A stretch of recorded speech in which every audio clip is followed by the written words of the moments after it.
تبارك الذي نزل الفرقان على عبده ليكون للعالمين نذيرا الذي له ملك السماوات والأرض ولم يتخذ ولدا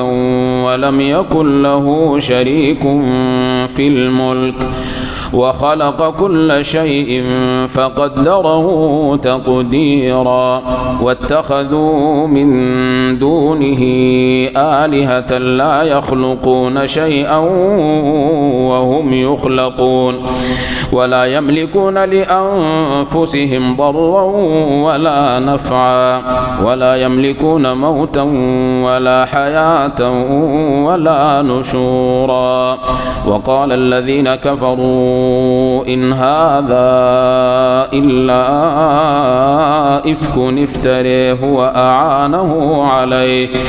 وأعانه عليه قوم آخرون فقد جاءوا ظلما وزورا وقالوا أساطير الأولين اكتتبها فهي تملى عليه بكرة وأصيلا قل أنزله الذي يعلم السر في السماوات والأرض إنه كان غفورا رحيما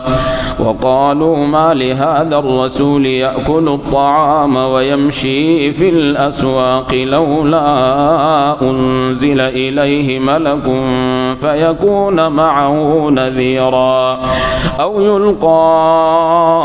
إليه كنز أو تكون له جنة يأكل منها وقال الظالمون إن تتبعون إلا رجلا مسحورا انظر كيف ضربوا لك الأمثال فضلوا فلا يستطيعون سبيلا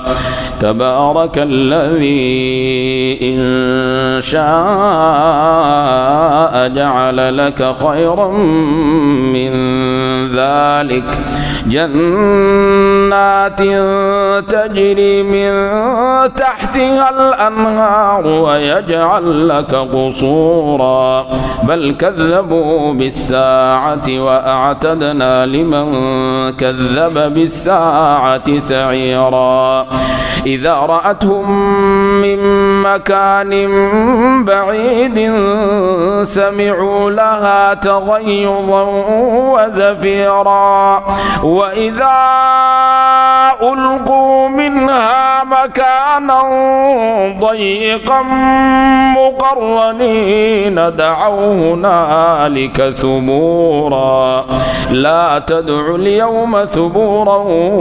واحدا وادعوا ثبورا كثيرا قل أذلك خير أم جنة الخلد التي وعد المتقون كانت لهم جزاء ومصيرا لهم فيها ما يشاءون خالدين كان على ربك وعدا مسؤولا ويوم نحشرهم وما يعبدون من دون الله فيقول أنتم أضللتم عبادي هؤلاء أم هم ضلوا السبيل قالوا سبحانك ما كان ينبغي لنا أن نتخذ من دونك من أولياء ولكن متعتهم وآباءهم حتى نسوا الذكر وكانوا قوما منبورا فقد كذبوكم بما تقولون فما يستطيعون صرفا ولا نصرا ومن يظلم منكم نذقه عذابا كبيرا وما أرسلنا قبلك من المرسلين إلا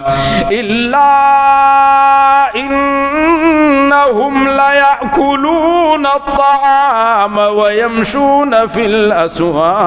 الأسواق وما أرسلنا قبلك من المرسلين إلا